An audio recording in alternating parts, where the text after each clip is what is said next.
Hello everyone, welcome to my channel chemistry with Uma Malik. तो आज का हमारा टॉपिक रहेगा रेसिमाइजेशन। बेटे बहुत छोटा सा और इम्पॉर्टेंट टॉपिक है, तो इसको देख लेते हैं।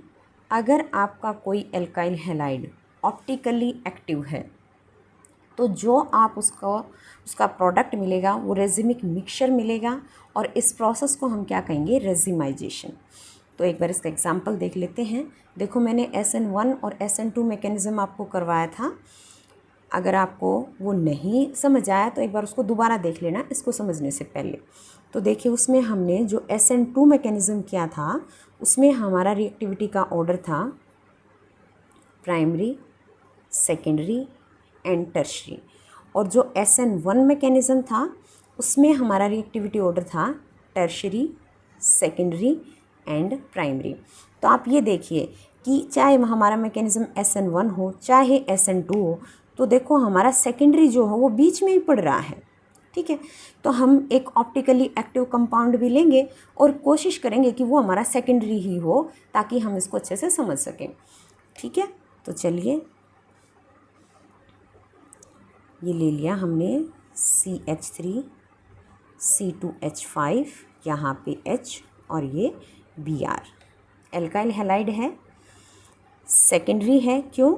वो कार्बन जो हेलोजन से अटैच है उसके दो तरफ कार्बन की चेन, और ये ऑप्टिकली एक्टिव भी है। कैसे कि इस कार्बन के अराउंड डिफरेंट ग्रुप अटैच हैं। ठीक है, तो सारी कंडीशन हमारी सेटिस्फाई हो रही हैं। तो अगर ये रिएक्शन हमारी SN1 मैकेनिज़्म को फॉलो करती है तो क्या होगा, क्योंकि भाई लाइट ग्रुप तो है नहीं, बैक साइड अटैक पॉसिबल नहीं है ग्रुप हैवी ही। तो SN1 मैकेनिज़्म की तरह सबसे पहले आपका क्या होगा, formation of carbocation in presence of any solvent, polar protic solvent. ठीक है, तो आपके पास आ जाएगा कार्बोकेटाइन ये वाला, और ये आपका रिएक्शन मिक्सचर में चला जाएगा। अब देखो, ये तो है आपका फर्स्ट स्टेप। सेकंड स्टेप में क्या होगा कि जो ये आपके पास कार्बोकेटाइन आया है, मैं इसको यहाँ दोबारा लिख लेती हूँ। जो ये आपके पास कार्बोकेटाइन है इसके ऊपर आपका कोई भी दूसरा न्यूक्लियोफाइल अटैक करेगा, और दो पॉसिबिलिटी हैं कि वो बैक साइड अटैक भी कर सकता है और फ्रंट साइड अटैक भी कर सकता है। तो देखिए, अगर आपका न्यूक्लियोफाइल बैक साइड अटैक करता है तो आपके पास क्या आएगा, तो ये आपका कार्बन है। ठीक है, और यहाँ पे आपका C2H5 आ जाएगा, इस तरफ आपका CH3, ये H, और यहाँ पे आ जाएगा OH। ठीक है, और अगर आपका फ्रंट साइड अटैक है तो मैं यहाँ लिख देती हूँ फ्रंट, और ये है आपका बैक साइड। ठीक है, तो आपका क्या होएगा कि आपका न्यूक्लियोफाइल फ्रंट साइड में आ जाएगी। ठीक है, अब आप एक बार ध्यान से देख लीजिए कि आपने शुरू में लिया था ये वाला।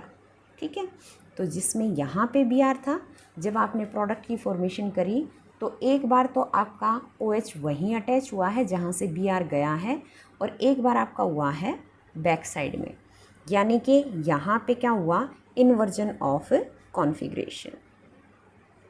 इन्वर्जन ऑफ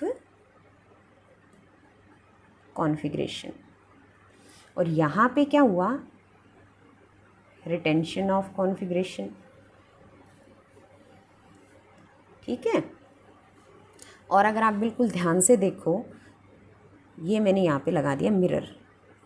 तो ये वाला प्रोडक्ट और ये वाला प्रोडक्ट एक दूसरे की मिरर इमेजेस हैं। क्या हैं?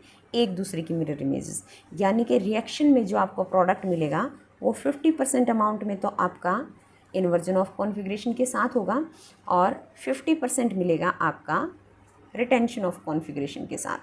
ठीक है, तो एक इनेंशियोमर आपका इन्वर्जन वाला और एक इनेंशियोमर आपका रिटेंशन वाला। ठीक है, जब आपको दो इनेंशियोमर इक्वल अमाउंट में मिलते हैं तो उसको बोलते हैं बेटे रेजिमिक मिक्सचर, यानी कि इसको हम क्या कहेंगे, रेजिमिक मिक्सचर। ठीक है। तो ये आपका रेजिमिक मिक्सचर हो गया जब आपको दोनों इनैंशियोमर इक्वल अमाउंट में मिलते हैं। और एक बात और ध्यान रखना कि आपके रेजिमिक मिक्सचर जो हैं वो हमेशा ऑप्टिकली इनएक्टिव होगा, ऑप्टिकली इनएक्टिव होगा। यानी कि जितना आपका ये वाला इनैंशियोमर प्लेन ऑफ पोलराइज लाइट को रोटेट करेगा, उससे अपोजिट वाला उसको कैंसिल कर देगा, ठीक है। यानी कि प्लेन ऑफ पोलराइज लाइट को रोटेट इसने जितना किया उतना ही इसने कैंसिल कर दिया, तो कंपाउंड आपका फाइनली क्या हो जाएगा, ऑप्टिकली इनएक्टिव, ठीक है। तो ये आपको समझ आ गया होगा। एक में आपने देखा इन्वर्जन ऑफ कॉन्फ़िगरेशन है, जैसे आपका SN2 मैकेनिज्म में हुआ था, और एक में आपका रिटेंशन ऑफ कॉन्फ़िगरेशन है, जैसा कि आपका SN1 मैकेनिज्म में हुआ था। तो इसी प्रोसेस को बोलते हैं रेजिमाइजेशन, और इस मिक्सचर को बोलते हैं रेजिमिक मिक्सचर, और ये होता है आपका ऑप्टिकली इनएक्टिव।